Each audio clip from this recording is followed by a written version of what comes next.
Selamat datang, welcome to all and also to Jaspal. Okay, let me introduce Jaspal Kaur, the next speaker for this session. All right, Jaspal Kaur Naranjan Singh is a senior lecturer with the Cluster of Applied Sciences, Open University Malaysia, where she joined as a lecturer in 2004.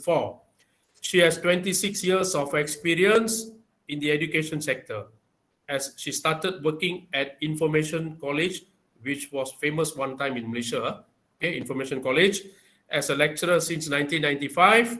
She obtained her Master of Information Technology from the National University Malaysia in 2001 and a bachelor's degree in Information Technology from Middlesex University, London.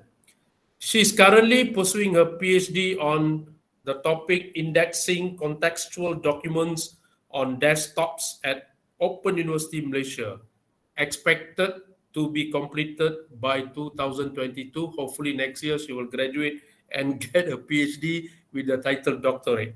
Okay, as a program director of the Master of Information Technology at Open University Malaysia, she plans the semester's course, manage the development of the modules and examination papers, management of facilitators, trainings, appointments and queries, prepare the MQA documents, provide briefings to students for new intakes and master project commencement, responded to queries from students and potential students, local and worldwide, and collaborated with the partner universities overseas like Bahrain, Yemen, Maldives, Hungary, and Ghana. Wow, very long, very experienced.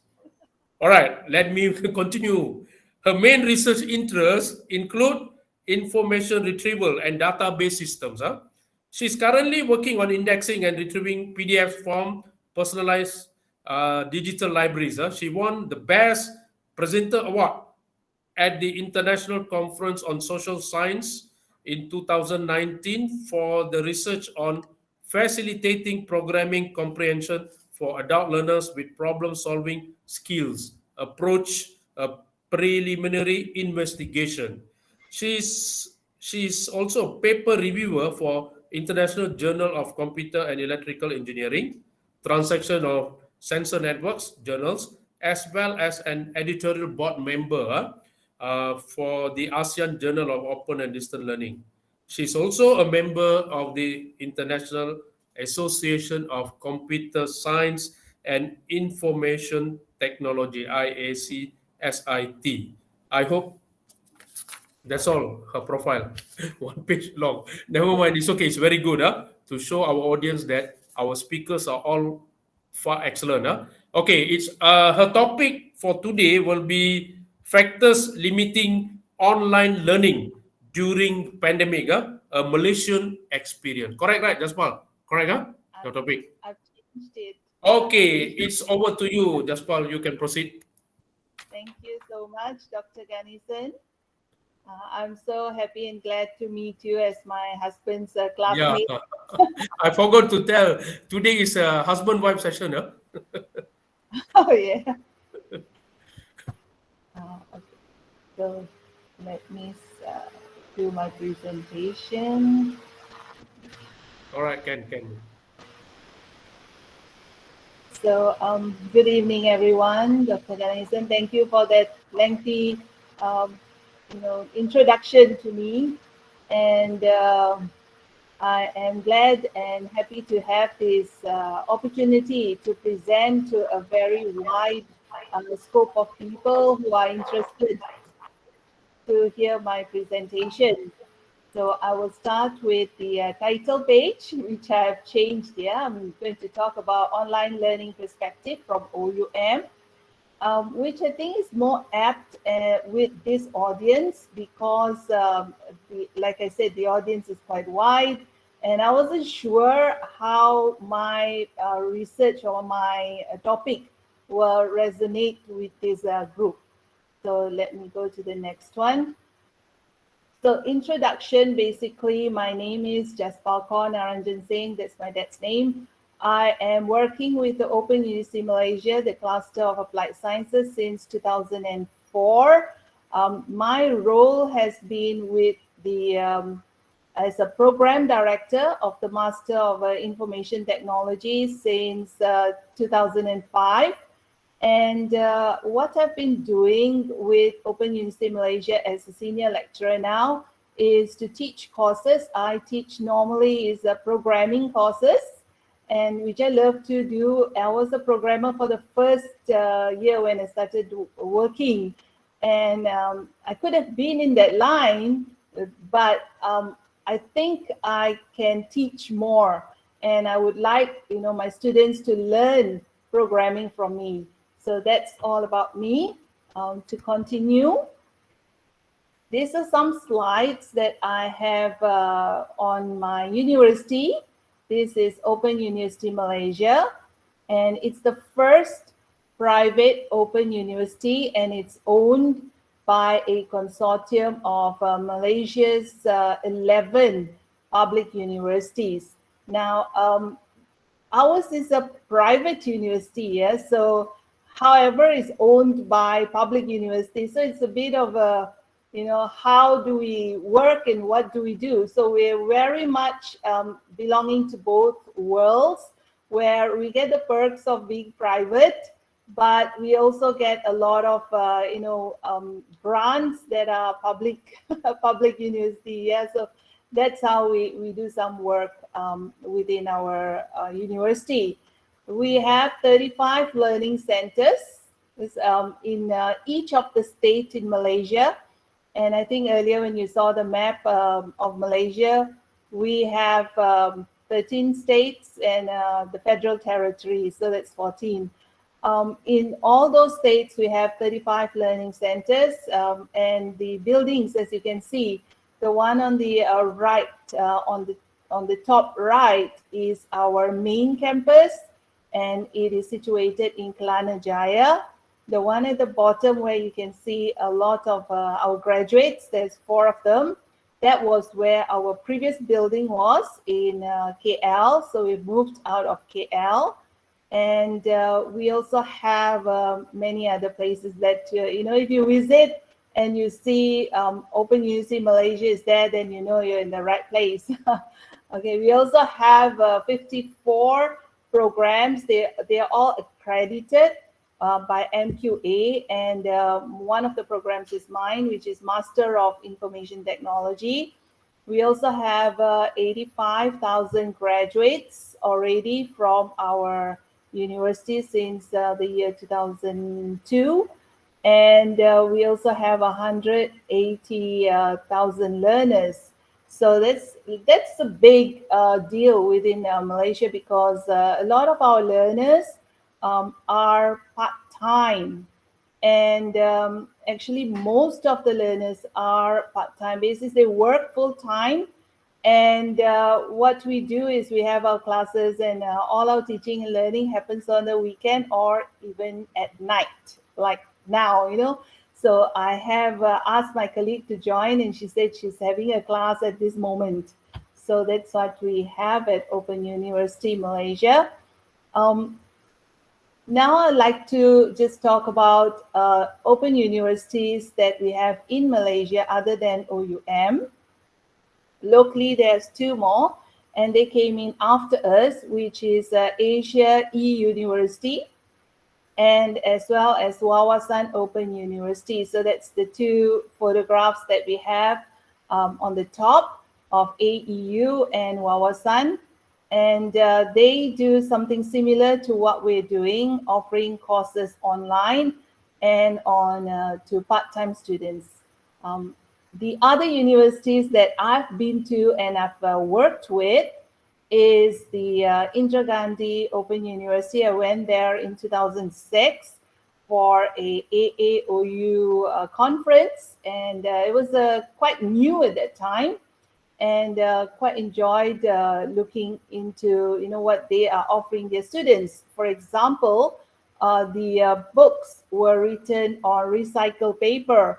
So I was very interested. I even got one book back. I put it in my bag, yeah. So I have that book with me.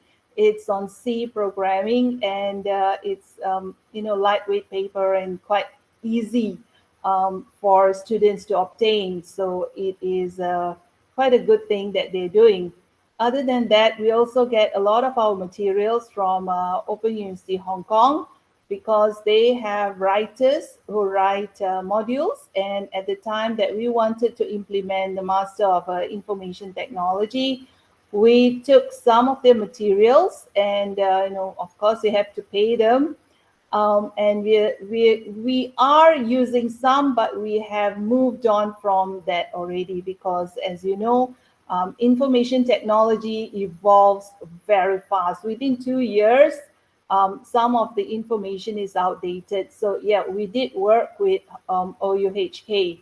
Athabasca Open University is from Canada, and they had a lot of papers when they came over, discussions, and a lot of work that was conducted with us.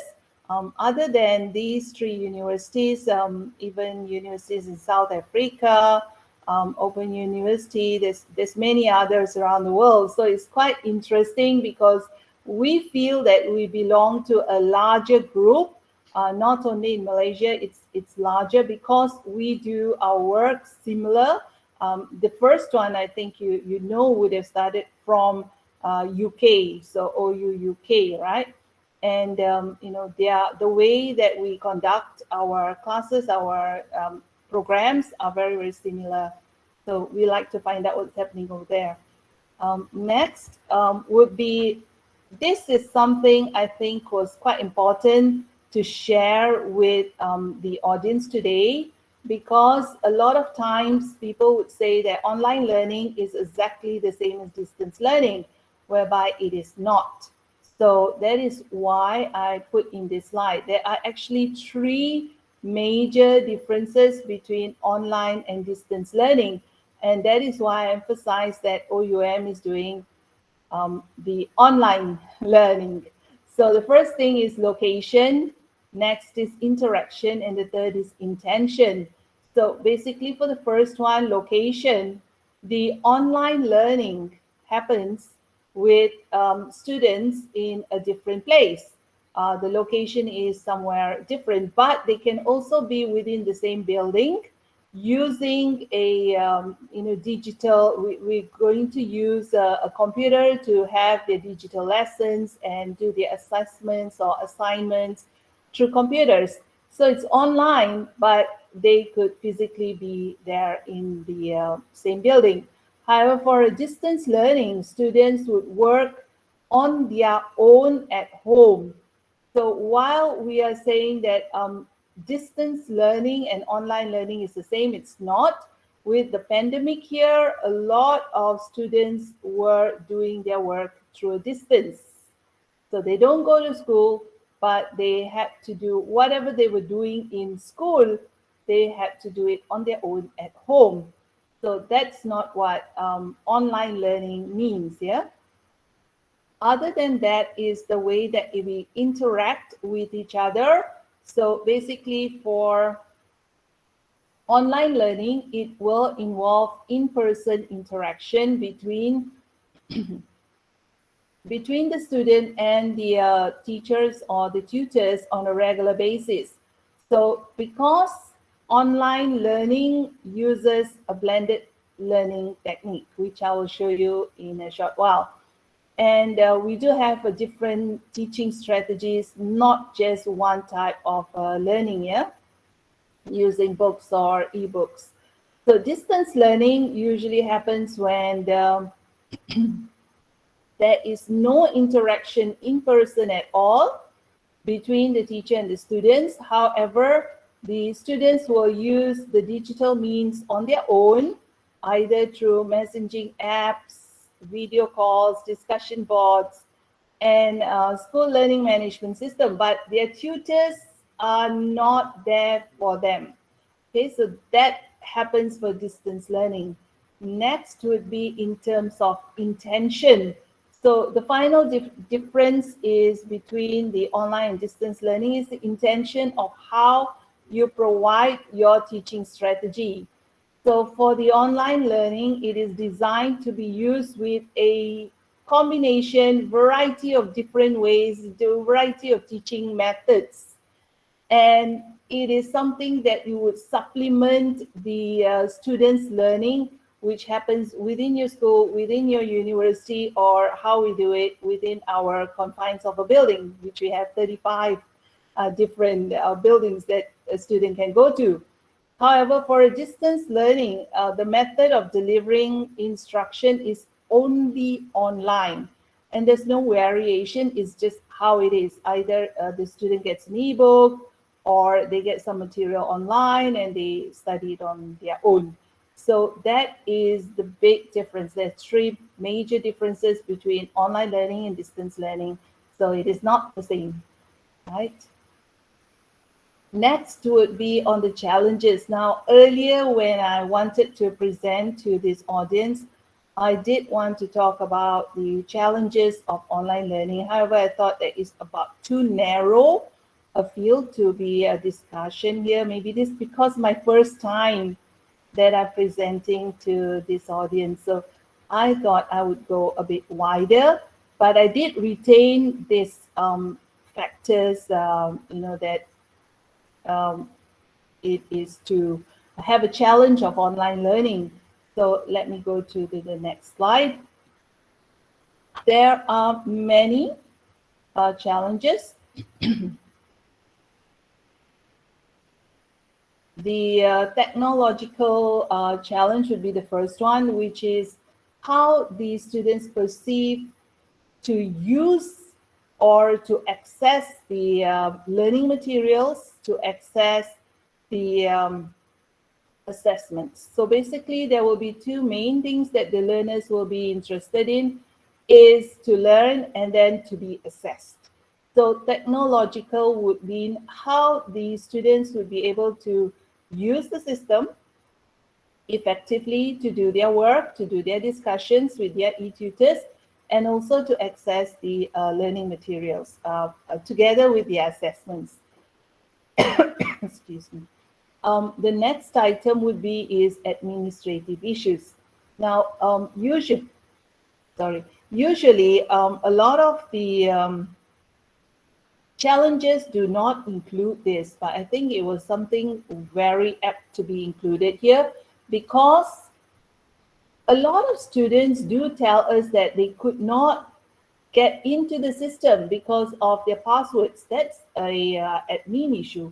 They could not get the materials on time because probably they did not pay for their fees in that semester, so they couldn't get into the course in time. And that is an admin issue. So there's a lot of admin issues that hinder or gives a challenge to learning, yeah? So here the administrators and even the instructors' control is within their control, where the course materials are not available, or they're not uploaded, or there's a lack of tutors. Now, the appointment of tutors, the tutors are being told about which classes or which courses they need to take, or even matching an appropriate tutor to the course. As you know, we have so many courses in these 54 programs. So there's got to be over 3,000 tutors every semester. And therefore, to match them would take time. Lack of feedback by tutors, because there's a lot of feedback that is required to be given to the students. And if the feedback is not timely, the students will complain. So admin issues is a very big deal, especially when we have a lot of students, and we do have a way to deal with it. We have something called an ECRM, which we somehow encourage students to use, and their information then gets across to the right person. And of course, the admin staff will have a deadline within a day to solve the issue. So that is how we go about on the administrative issues. Now, learner motivation. I'm sure a lot of us as trainers, tutors, lecturers, teachers have come across this. So how do you overcome learner motivation where they feel demotivated to join an online class that you are going to have with them? First thing is they do not meet you in person, they do not see you in person, and they don't need to show themselves in person as well. So there's a little bit on the motivation that is very important to be addressed. Now, the first thing is they procrastinate, like, oh, it's okay, nobody's going to look at me, I'm not going to join, or I join the session and then I'm just going to go and have my dinner or something, and I'll just watch the video later. So there's a lot of procrastination that happens for our learners, since they're adult learners and they do go to work, and when they come back from work, they hardly have the time to join the class. Also, that the online environment, it plays a big role, because um, when students go online, like I mentioned just now, they feel that they are alone. They feel that they have, the system does not work with them, and some of them feel that being online is something that they don't want to have or they don't want to do, and they also have work responsibilities. A lot of our programs are for the frontliners, where we have a program for the bachelor's of nursing. We also have a bachelor's of human health, health and safety. So a lot of times that our students do not get time off work to join the classes. So if they don't join once in a while, they might as well, they say, oh, I don't want to join at all. So how do we overcome this? We have a lot of support to the students in terms of, we do record our videos and they can watch it later. And we do encourage them to join. We do have questions for them in our forum and so on. So I'll talk about that later, how we have overcome this, or we are working towards overcoming the learner motivation. Next to the skills, which is technical and academic. Now, for you and me, probably that we think students have been using a computer for so long, they would not have any issues with technical use of their software or hardware. In fact, that is not true, because nevertheless, students may know how to use a computer. They may not know how to use the software. They may not know how to use Zoom. They may not know how to use WhatsApp or any other way of discussion. So it's different for them. It's something new. It is something that they are unfamiliar with, and they have total lack of skills in that. Now, we also have a lack of skills in terms of academic skills, where our students may not have English as their first language.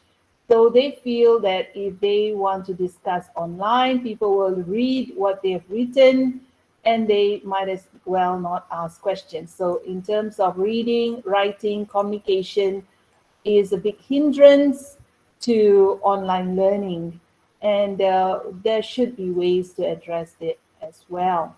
Now, one other thing that I would like to include here would be social interactions. When interacting with people face to face, you can see their reaction to your comments. You can see them, you can talk to them, and you feel different. Online, the lack of interaction with the peers or with the instructor, the lack of collaboration, lack of social context cues, feeling isolated becomes it will roll into the learner motivation. So these are also part and parcel of all the challenges that are in an online learning environment.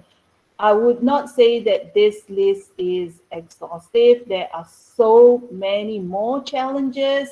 Different countries have different challenges. I did not include for the technological issue would also be that if our students are in the rural areas, where even to go to class they would need to have 2 hours or 3 hours by boat to reach the learning center. Boats, this is in the Sabah and Sarawak, Borneo Island. A lot of our students are working in places that require them to be quite far from internet, and it's difficult for them, and more so with the COVID-19 pandemic, that they cannot reach the learning centers, and they cannot participate in a lot of our assessments or a lot of the teaching and learning. Um, the challenge is there for them. Next, I would like to say something about our research that I've done. I have a lot of others have also researched in this pandemic year. If you were to do a Google search or even Google Scholar search for 2020, 2021, there are so many papers on challenges of online learning. There's so many challenges within the country and outside of the country. In Africa, in Vietnam, in India, in Middle East. So there's a lot of research on this.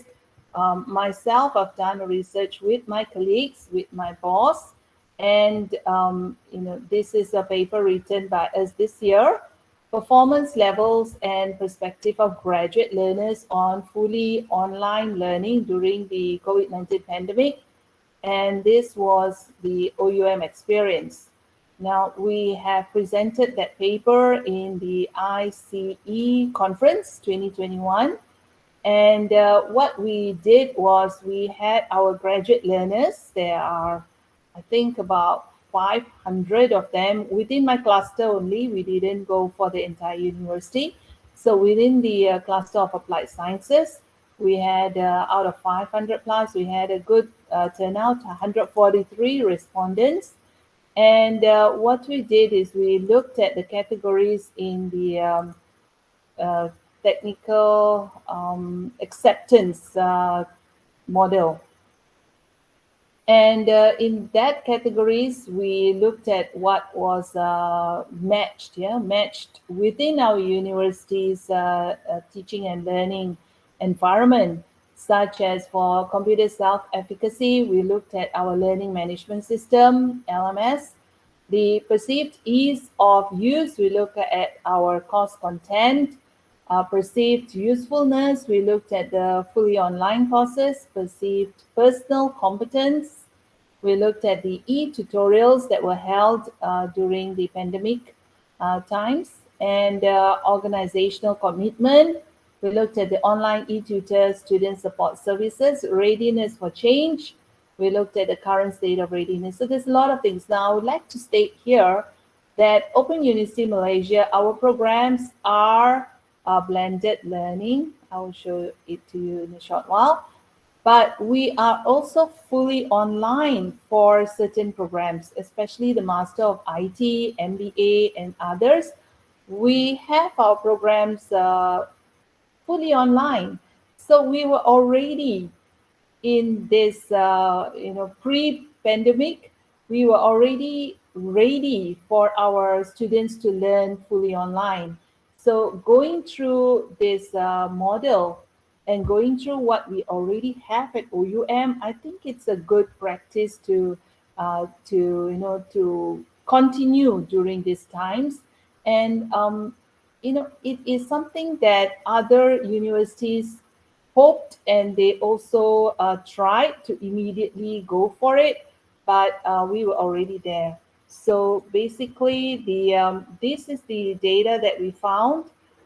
We looked at the current state of readiness. We asked the students using a Google form, and the respondents answered. The percentages are given for those who answered in the Likert scale of 4 and 5, which is strongly agree and agree.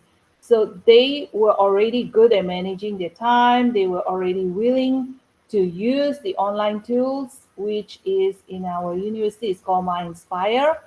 They were already equipped with video conferencing with their tutors and course mates. This is for the graduate classes. So We also did for the undergraduate, and the percentages are lower for undergraduates, but then for the postgraduates, it's a bit higher.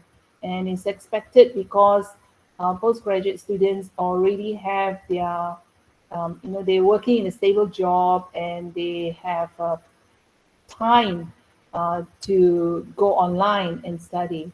Reliable internet connection, it is 80.4%, which is good, but you will then think about what happened to the other 20%, which is why I mentioned rural areas earlier. And also in Kuala Lumpur, sometimes we do get bad internet connection, so it's quite difficult to say, where you are, and the internet connection is not that good in Malaysia. Next would be comfortable surfing online. That is the reason why I mentioned earlier. In terms of they may be good in using the computer, but we would want them to also be good in using our system. Next would be is on the learning management system, the course content and the e-tutorials. Our students are saying that the MyInspire is user-friendly, is easy to navigate, the e-lessons are useful, they can attend the e-tutorials as scheduled by their tutors. As you can see, the number is quite low, it's 67.1. Again, it is because they are working adults, and some of them are working frontliners. We also have students who are offshore. They're working offshore in Terengganu. So we don't see them for like 2 months, and then they come back for their exams, things like that. So our e-tutorials are not compulsory for that reason, and therefore the students can watch the e-tutorials later using the videos that we record. Right. Next would be is on their online e-tutors, student support. This is from the university, the administrative part, and fully online courses. So we asked them about their preference, whether they would love to have a fully online classes or not. So they said the e-tutors are helpful, the e-tutors are prompt at responding to questions, can easily get a technical support, learning center staff are available, and feel good taking the online courses at 87%, and successfully complete their program with a fully online course. That was especially for me, because my master in IT was a fully online course, which we do offer it to students overseas. So if any one of you in India, you're interested to get another master's probably, or your friends or colleagues, you can just let them know. Yeah, so we are fully online means you don't even have to come to Malaysia at all. Every single thing is online. Now we're going to our OUM experience. Yeah. I would like to say that when we started this pandemic, it was February last year, and immediately when our bosses mentioned that no, students are not going to come in, we're going to have a shutdown, close down, and we said, okay, we'll just do what we always been doing, just that we don't go to the learning center. So we were already shifted from an instructor-centric to a learner-centric environment already. And this has been going for the past 15, 16 years. And it's nothing new to us, because we have been doing a lot of online support to our learners. So through this picture, you can already see that our instructor is just one bubble over there. We have a very extensive online digital library. We have experts in terms of our tutors are also working full-time in the industry, and they are also teaching our students. In fact, our lecturers, there's so few lecturers. Like I mentioned earlier, we need about 3,000 tutors per semester for our courses. Our lecturers are less than 100. There's only 100 of us. So what we do is we manage the programs, but the experts are in the field and they teach our students. So you can imagine, we also have tutors from University of Terengganu. My E-Tutors is from there. So yeah, and she doesn't have to come to KL at all. She's just teaching from there. So all our talent is anywhere and everywhere. We use a lot of internet, and if the students do not have internet access, they can come to the learning center and use the internet that is available there. All our learning centers have Wi-Fi, and is free. We also have our own learning portal, my LMS. It's evolved for so many years. It's self-developed. That means we did not buy. It is based on Moodle, but we did do extensive upgrades to it. So it is our own portal. We do have learning communities, and the class sizes are quite small. And yeah, we have moved from the instructor-centric to the learner-centric. And a point to note here is we have students returning. A student can come in as a diploma student, joins the degree, joins the master's, and even gone up to PhD within OUM. And that's within the last 10, 15 years. So we have success stories like that, yeah. Now, just to let you know, learning modes, there are three. This is the blended learning mode where we have self-managed learning, we have e-tutorials using Google Meet, we have online learning, a portal for them to use. So basically, we do a lot of this online. And in fact, when we go back to having classes, we will still support our students using fully online mode. Yeah, actually later, if you have any questions on this, I'll be glad to answer, because this is our bread and butter. This is what we talk about every single day, every time we discuss on how we can teach our students better. Yeah, so just to show you a few of these pictures of our system. This is My Inspire. As you can see, the welcome, everybody gets a welcome message to My Inspire. I have a lot of classes, as you can see on the left-hand side. There's those numbers are codes for courses, more than half of it for programming courses. I also teach AI and also information security. So those are there as well at the master level. For the degree and diploma, it's more towards Java programming, C programming, data structures. So it's all there. And it's once you see this page, you get to see the entire view of where you want to go next. And then we also have the cost management. So like it's mentioned earlier, this is what the students hope for, and they do want to get this information on whenever they log in.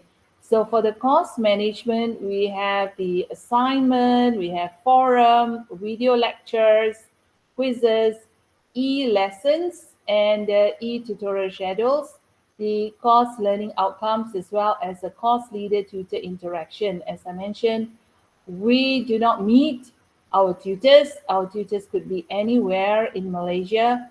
And what we do need is an interaction forum where the tutors can ask the subject matter experts about the course. So it is also important to include that. So I'll go through one by one. I'll just go through, if you have any questions later, you can ask me on this. Course content. We do a lot of ebook subscription through our digital library. So I have shown you this one book. It is the Foundation of Artificial Intelligence and Expert Systems. It is written in 2018, I think, and it is available through Books 24/7 to students as well. So this is the students' view, and the lecturers get the similar view. We also provide something called the study guide, because as you know, our textbooks may have more additional topics than necessary. Based on our course guide, they will know which particular chapter to refer to in the textbooks. Sometimes the textbooks are like 500 over pages. So we don't need our students to go through every single of those chapters. So the study guide provides a course introduction and a learning guide to the topics in the ebook. We also need to let our students know about their assessment and how they will be assessed by looking at the course learning outcomes. Next would be is the assignment. Now, I would like to say that for our assignment, I have hardly any paper that is, I've held for assignments for a very long time. We do not mark our assignments on paper. They are all online. Students need to send or upload their answers to a assignment question that we have uploaded to them. So the types of assignment that they need to do are varied, where they will either be able to write programs, they can even upload their coding. They can, if we have presentations, we ask them to do their presentation and put it in YouTube and send us the link so we can assess them in that as well. So for the assignment, they have, this is a general instruction, the question paper where the students need to submit. So more than one file can be submitted. We also have rubrics, how the e-grader will mark the assignment, marking scheme only for the e-grader. So this is my view and I get to see this. Students don't get the marking scheme. The guidelines is for the students, the mark list and the remarking, all on one page, all on one place. So the students have been using this and they're quite happy with the system. And I'm sure for those technologists out there, you will be wondering about our capacity of files that we need to keep. So far, we can handle it. When the students need to submit their assignments, our system has not crashed so far. So that's a good thing there. Other than that, we also have forum discussions where we do weekly discussions. We have slide sharing, we have question answers, we have links to external resources. So this forum is for students to ask questions to us, the tutors, between our sessions. So if they have a question during, when they don't have a class with us, they don't have an e-tutorial, they can ask it here. Now, forums are for peer discussion as well, where students discuss with other students. I do have one of my courses that the students' discussion, which they do in the forum, will be subjected to marks, where we give them marks for the discussion in the forum. So it's quite important for students to get in there and do their discussion and also get marks. So they need to do that.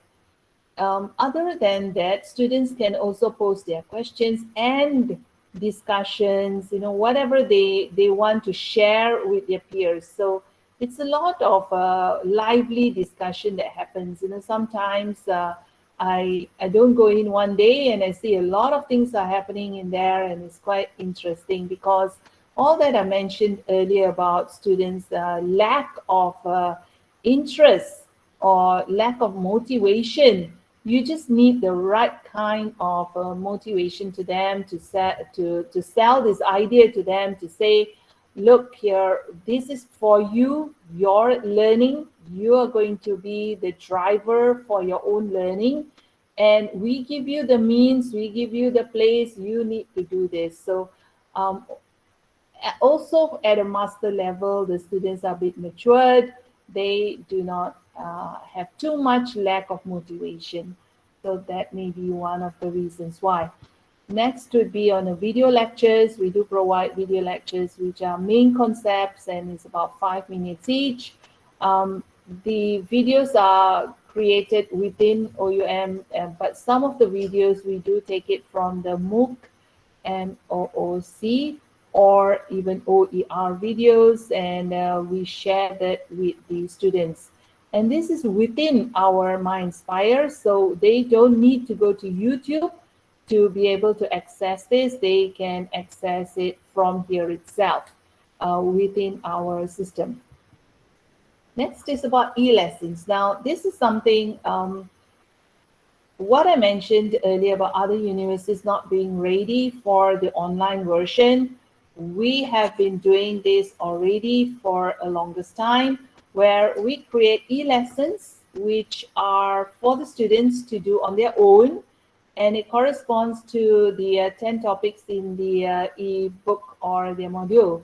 So it has a 2 hours learning time, and it includes videos which are from all those places that I mentioned earlier: Common Core, MOOCs, YouTube videos.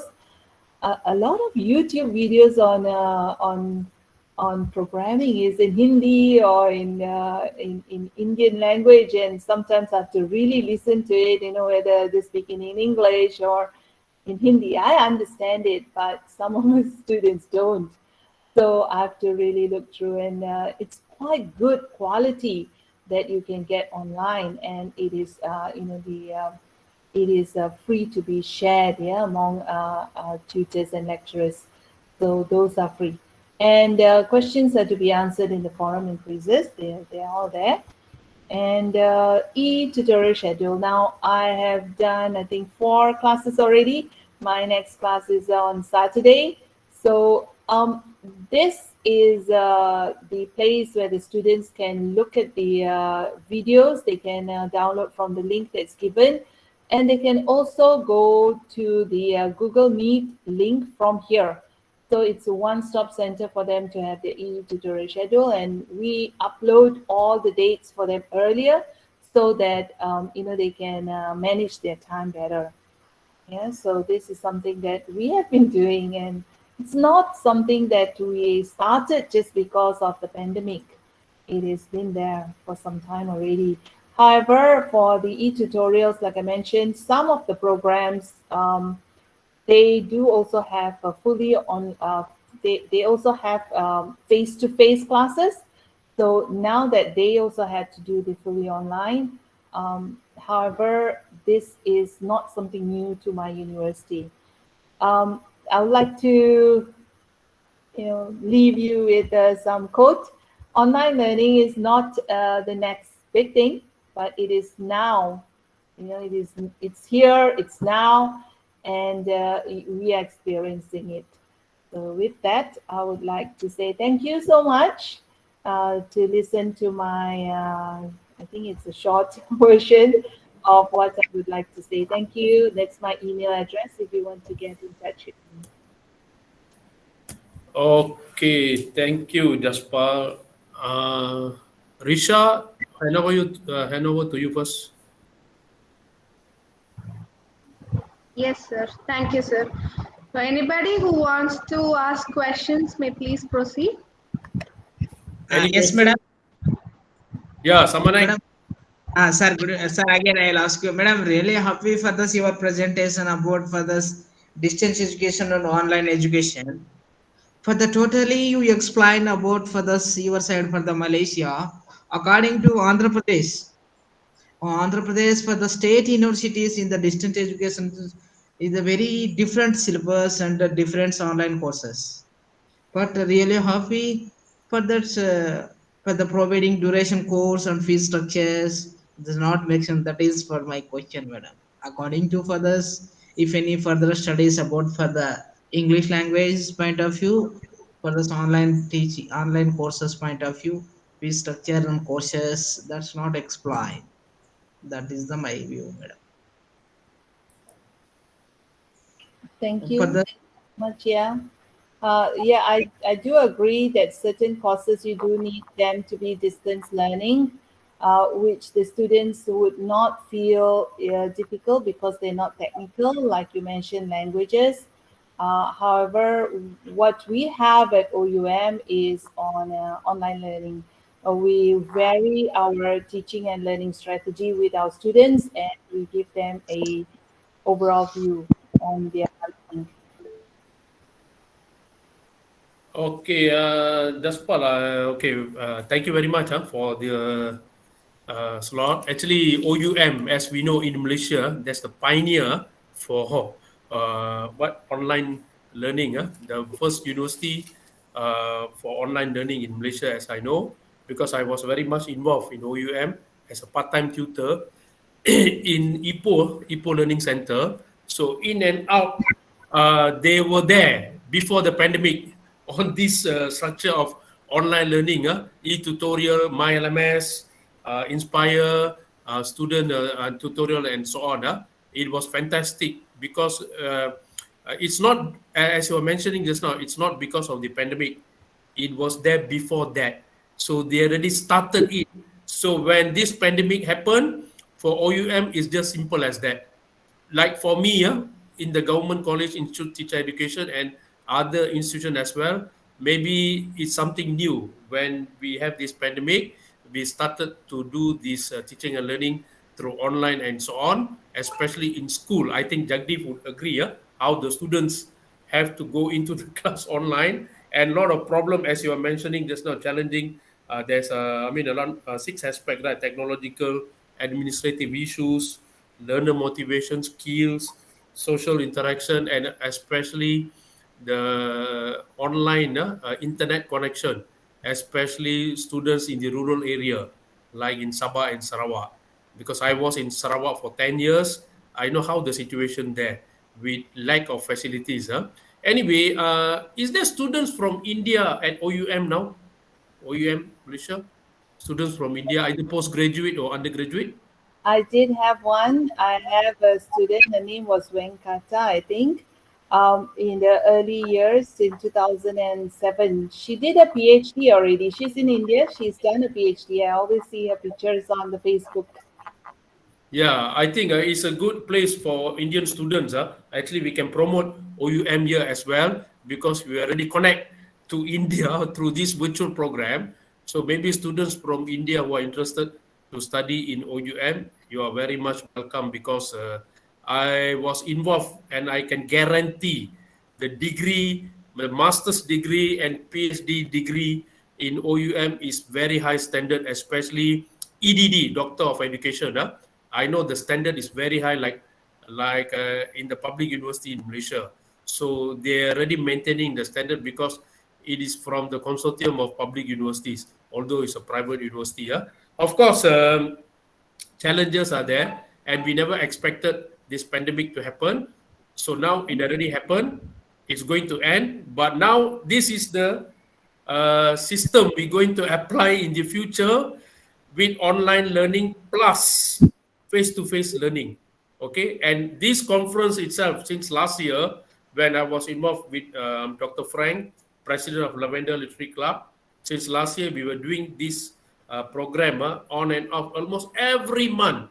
No need to go to India, sit at home and do everything here at home. And also I try to connect with many speakers from Malaysia to get involved in this program. And this is going to be the next thing, as you were mentioning, the last part. Big thing, is it? Now big thing. It's not a big deal anymore. It's not a big deal anymore. This is what's going to happen. Even in school, I think, Jagdeep, maybe these are the thing in the future, maybe online. Not fully, because school very different. They should be face-to-face. Like my college student, of course, the problem is, when we are conducting class, they were just using handphone, and sometimes they are in the car traveling. And I was once, when conduct the class, I always ask them to on the camera. Ask question, sir, my line is not good. Where are you? I'm in the car. What are you doing? Class online in the car using handphone. Okay, so here must have some discipline also by the student. In fact, discipline, commitment. During class, you find a place, suitable place to run the class. So as lecturers, as academician, of course, we have to advise them during class. You conduct your class in a proper manner. Okay, any other question from the participant? Or to share Indian experience, because I think, as you mentioning just now, in India got Indira Gandhi Open University. Yeah, I know. Indira Gandhi Open University is quite famous in India. Actually, it's quite famous. I think they have centers in most of the states in India, in Chennai and so on. Like OUM, all the states they have learning center. Ipoh got 2. Last time, Prof. Richard, Richard Ng. I think you know just Richard Ng. Yes, Uh, I know. Well, yeah, yeah, Dr. yeah. Yeah, I think he already retired already. Yeah, stop from OUM. So, any other question from the participant or anything to share with? We got another. We can give another 2 or 3 minutes some more. India is still early. I think now only what 8 p.m. Malaysia already 10:30. Any question? Any question? Yes, sir. Again, I will ask you, sir, for the someone. Yes. Sir, madam, for the sir said no for the IGNOU Open Universities for the Delhi. According to university providing for the distance education, the IGNOU and university for the distance education or open university, that is, in the what are the differences, madam? In the Okay. IGNOU and the university level distance educations. All right. Okay. Basically, each open university has their own model. So in Yes. Malaysia, the open university, ours is certain universities like in Vietnam, in other countries, they may be public, and it is governed by their government, and it depends on their model how they want to proceed with teaching. Like I said, the OU UK started in the 60s, and they started as a distance learning. So their model was to send books to their students and then send them exam papers, and that's it. Yes, madam. So similarly, IGNOU, like I mentioned, they have books and they give it to their students, and the students will just need to go and take an exam when there's the date of their exam. And they do have classes, usual classes for the students. Now, why open universities are good in a sense that they include a lot of different walks of life. For example, in China, I think we also went to Shanghai. The university there included people who wanted to just learn calligraphy or Tai Chi or whatever, something very, for the people that they wanted to learn. It is not a program per se, it is just a course. It's a short course or something that is interesting to a number of people. So each model, each university has a different model, and some of them use distance learning. Ours is open online learning. Yes, madam. For this, if any for this Indian Open University system, for this, according to for the employment opportunity point of view, for the given priority for this regular student, first of all. Next one was given for the distance education. I think Open University student for the priority. Now, if any changes for the UGC or for the if any for the changes for the priority given for the equal priority or the differences for this employment opportunity point of view, madam. It's a good question. I thank you so much, Sam. Basically, in Malaysia, all our programs have to be accredited. Once Yes, they are accredited, level is the same. yes, madam. In terms of employers, I wouldn't know that much, but as I say, our students from the Masters of IT have gone out to do their PhDs Yes, in madam. public universities in Malaysia and even overseas in UK. So our programs are not seen as a lower standard. Yeah, they are Yes, at the same level as what I mentioned. Our lecturers are also at a level that they are PhD holders. They're people who are working in the industry. So we give the students a all-rounded education. Um, when you say in terms of employment, I don't see there's a difference. yes, Not madam. at all. Yeah.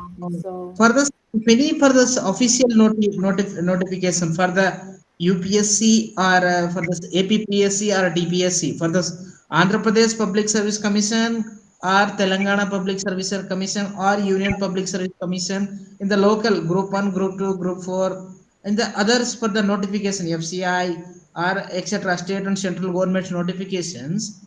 That point of view also not mentioned for this ignore for the open for the distance students or open university students also eligible this post is not mentioned. Why? Because madam, why? for the I would, eligibility point of view, in the I would notification there is no mention about the regular student eligible for the regular student for the not eligible for this distance mode education student is not mentioned about this notification copy. Why is the reason? I would say that probably is the program. So it depends on how the program is well suited to the employment. So if the programs are not really suitable for the employment, then it's difficult to say. Our programs here are also not only accredited, they are also, what do you say the word? They are at level of the JPU for our, Dr. Ganesan, can you help me Yeah, on that? JP. Okay. Samanaiga, like what Madam Jaspal was telling, it depends on the country concerned, the state concerned. Like in Malaysia, since Open University is already established, and then the degree offered by Open University mostly are accredited, and also we also have accreditation by JPA or Public Service Department, PSD from Malaysian government. So any graduate, undergraduate, first degree graduate can go into public service also in Malaysia. There's no problem because last time we had a MOU with Ministry of Education and OUM to do the Bachelor in Education degree. The degree will be conferred by OUM. So these teachers already got their degree by OUM and they are in the government service. And I was one of the tutor also for this program last time. So, and then they also continue to do master's education, and some of my colleagues also doing EDD. So it's actually very recognized degree by OUM. And Mr. Samanaik, you can always promote OUM in India, in Telangana, in Andhra, no problem. We are most welcome because you can see, you can check in their website, OUM, in fact, okay, they are very much well known in Malaysia. Everyone knows about OUM. So employment, as you say, it depends on the country concerned, how they take into consideration the degree where the students get the degree. Okay, in Malaysia, OUM is not a problem actually. It's already recognized by Public Service Department of Malaysia. So no problem Sir, actually. Yes, in the something. yes, sir. Now small for this small my request are about in the university level for the Andhra Pradesh state universities established the each one for the district they established by the chief minister and the state council of Okay. higher education taken the action. But in the distance education, they are very for this large fundable amount in this university developing growth. That point of view, I'll Oh, ask you. okay. Total Uh, university developing by the distance education funding only, madam. okay. Samanai, you Yes. already finished your PhD, Mr. Samanai? No, sir. I'm MPhil awarding, sir. MPhil awarded, sir.